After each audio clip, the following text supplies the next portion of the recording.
about when he talked to MJ and the things that God is trying to get up out of him.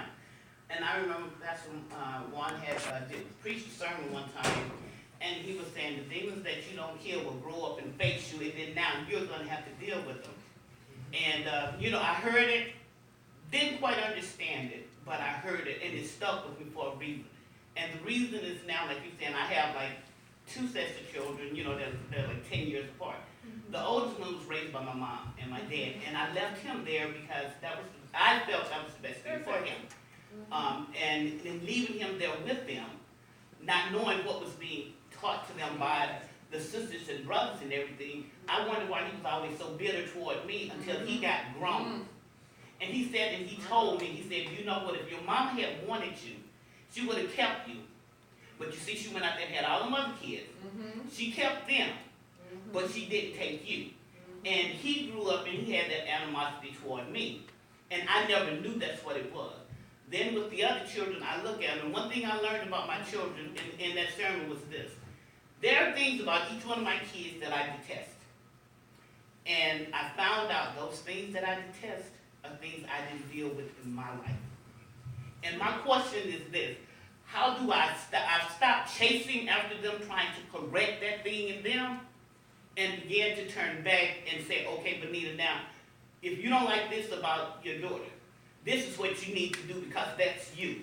Your children, whatever you can't stand about your children or whatever, they're mirroring what you didn't deal with in your life. So now, instead of having to go and deal with them, because as I tried to deal with them on that, they stepped and told me, said, you ain't dealt with that in your own life yet. And I couldn't be mad because I knew that when I went after them.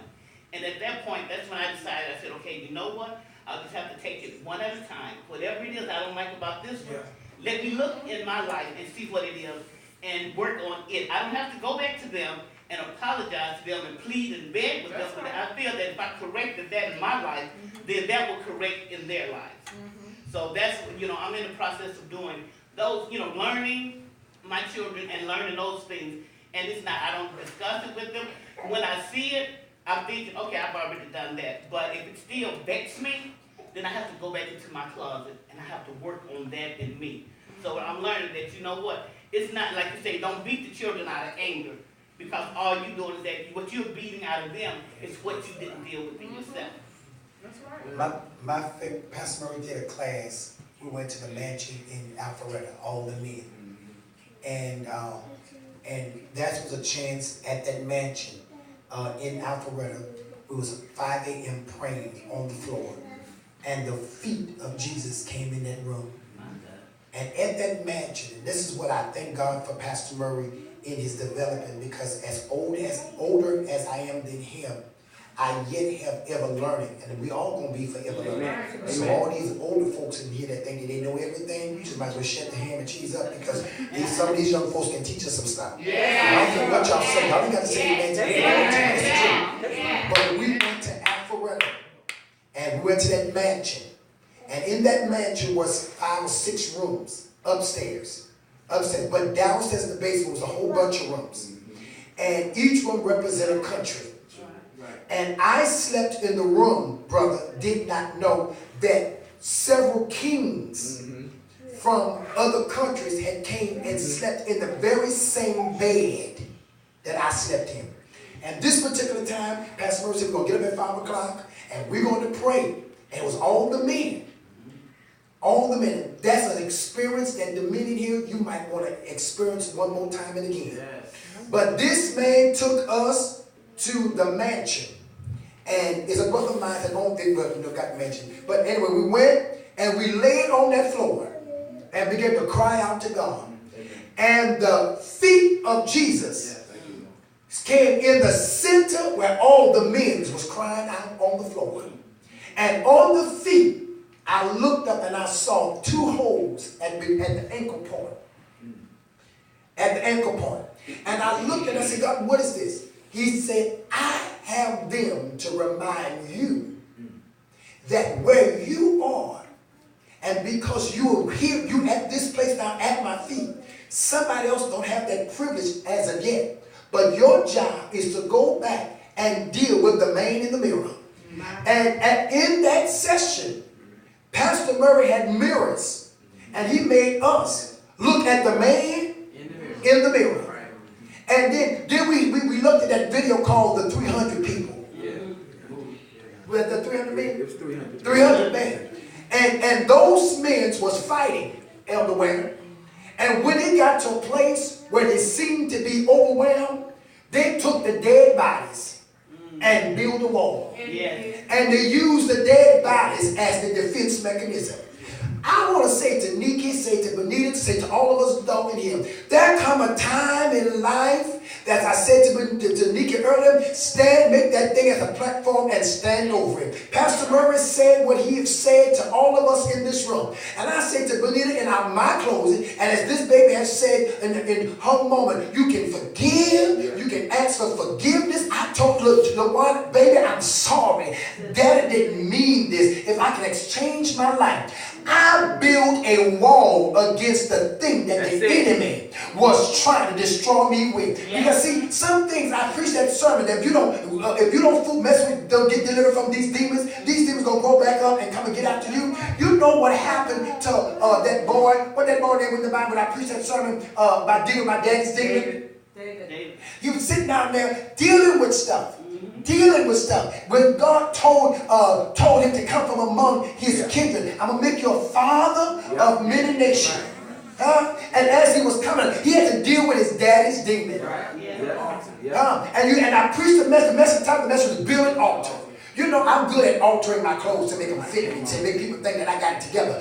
But that's what we've been doing, altering our lives. Yeah. God don't want you to alter your life. He wants you to build you an altar and get on that altar and make the sacrifice to that DNA that you have been developed from and crucify that thing. I prayed that prayer earlier today. God, we crucify every spirit that is not like you. And when you crucify that thing, it doesn't have the power to be resurrected. So therefore it can't resurrect itself. But in that 300 movie, Bishop, they built a wall and the men stood against the wall. When the enemy seemed to be overpowering, they took the dead things and buried the living things. Sometimes you got to find what's been dead in your life and hold that thing up as a shield. And when the enemy comes, they think they're doing something to you. You throw that dead thing on that living thing and you can get away.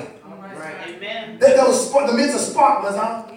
Spartans. I watch that movie every now and then when I'm depressed. I go and I put it up on the video. And I watch it because there was one man, Pastor Tracy, he wanted to fight so bad, brother. He wanted to fight so bad, but he couldn't lift his shield up. Right. And in order to be in that battleground, you got to lift your shield and know how to fight. I wish I had somebody who can lift up his shield and know how to fight. Don't let the enemy. And what they told him, you are good, but you're not good enough.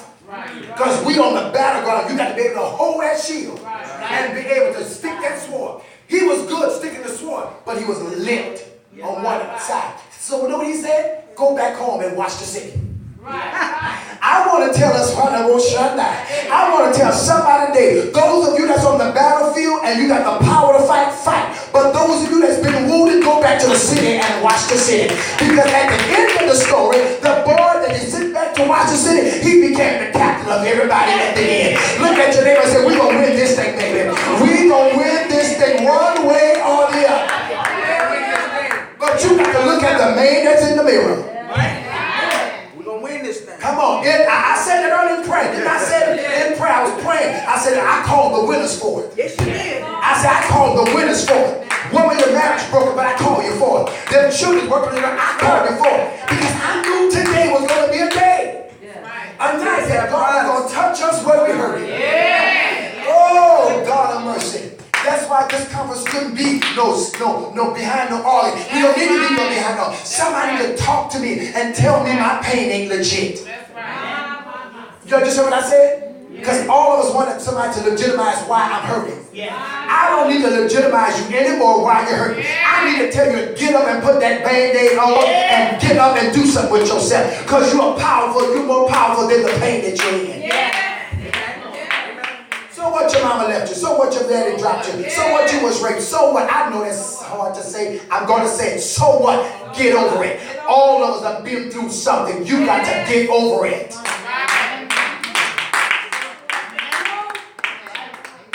I'm with Pastor Murray. You can't talk about my mama. Amen. My mama wasn't the perfect one. But you can't talk about my mama. Amen. Because everything that I went through, I am made to sit right where I'm sitting. Because I am doing it, I am doing the as a good soldier. Yes. Come on, let's leave the pain alone. Amen. Can I say this, Yes, sir. Elder Ware? You know why we're hurting? Because we're picking at it. Yeah. Wow. You keep on picking at it. It's trying to heal itself, but you keep on refractioning it. You keep on putting the salve on. And putting the salve on, and now it's bleeding again. And now, can I say something? Can I say something? Can I say it? The cut ain't the cut no more. It done really healed. All you got is a scab. So what you've been doing is putting the scab on so folks can see you bleeding. See, I'm bleeding again. It done popped open again. No, it didn't pop open if you stop picking at it. And get up out of that stuff that you in. Stop picking at the wound. I gotta say this to you. Physician, heal thyself. I don't know what it is. I don't know you. I've never met you before. But can I say this? A doctor will never heal you. Doctors prognosis you. Give you prescription. And some of the prescriptions they give you make you worse. Doctors cannot heal you. The healing is in you by following the instruction in that which was given to you. So when Jesus said, physician, heal thyself, he wasn't talking about your doctor, he was talking about you. You have the power and all the hurt you need to heal yourself. I ain't got nobody to say that to me. I still about this here to tell you, you can heal yourself. It's not in the doctor, it's not in the psychiatrist, it's in the psychologist, it's not even in the pastor, but the healing process is inside of you. I wish I had somebody right here that can grab a hold that I am the physician. Physician, heal thyself. Come on, prophesy to somebody. Say, physician, heal thyself. Or come on, physician, heal thyself. The power is inside of you to heal. And it's not by you saying, ouch, it hurt. Stop saying, ouch, it hurt. We already know it hurt. Can I help you, Bishop? Can I help somebody? I stuck a rusty nail in my foot in the country. Out there fighting. Trying to show off because I was a skinny one among all the cousins. So they got to fight and I jumped in the fight too. And I jumped over that ditch in that woman's yard and there was a 2x4 with a nail sitting up. And brother, I hit that thing. I was so mad I was swinging and fighting that I didn't even know that that rusty nail came right through my foot. Big old rusty nail right in my foot. And I got home. I said, I was limping. First I wasn't limping. I was walking, because you know we got to fighting. You know my pressure was up, so we're just walking. And everybody said, somebody bleeding. Somebody need to stop telling you you're bleeding. Brother, I promise you I'm not going to tell you that you're bleeding. Well, I'm going to say that you're already healed. I wish I had somebody to tell me I'm healed. Stop telling me how much I'm bleeding. Because I was walking, bro, and I was walking and said, somebody bleeding. And because people was walking behind me and they saw the blood, but they didn't know it was coming from me. And when they say somebody's bleeding, now my mind is regulating, you know, to what the pressure of my feet doing is. And out of nowhere, I looked up. And they had to pick me up and carry me home because that nail was still in my foot. But I got home, Andrea. My mom said, boy, stop all that noise. You acting like somebody done killed you. I see my foot. She turned around and stuck my foot in some absinthe water. You know, and salt absinthe. Yeah. Put that in some hot water, stuck my foot in there. And then she slipped my foot and poured some alcohol on it. And then she poured some peroxide on it. She stuck my foot back up in there. She said, now this gonna hurt you, boy. But that's the only way I want to get it out. Pain will always make you better. I almost hit you. Pain is gonna always make you better. And Big Mama stuck my foot between her legs and she turned my head and made them hold me. She took that nail out my foot and I screamed. She said, boy, what you screaming for? I said, you taking too long. She said, it's already out. It's already out.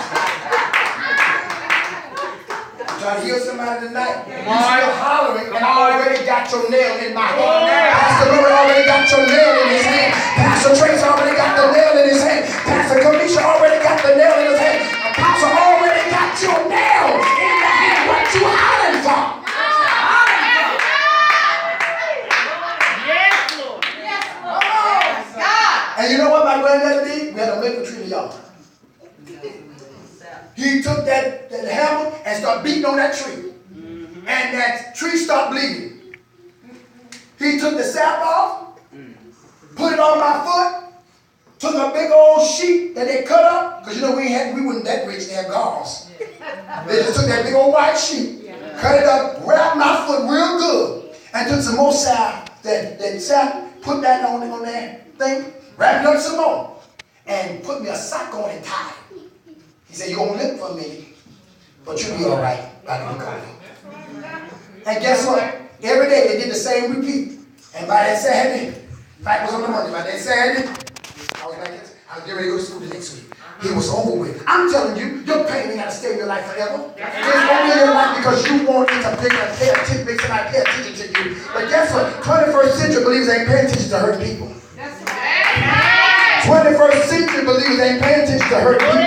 They are paying attention to people that's all healed, set free, and delivered. Because 21st century people say,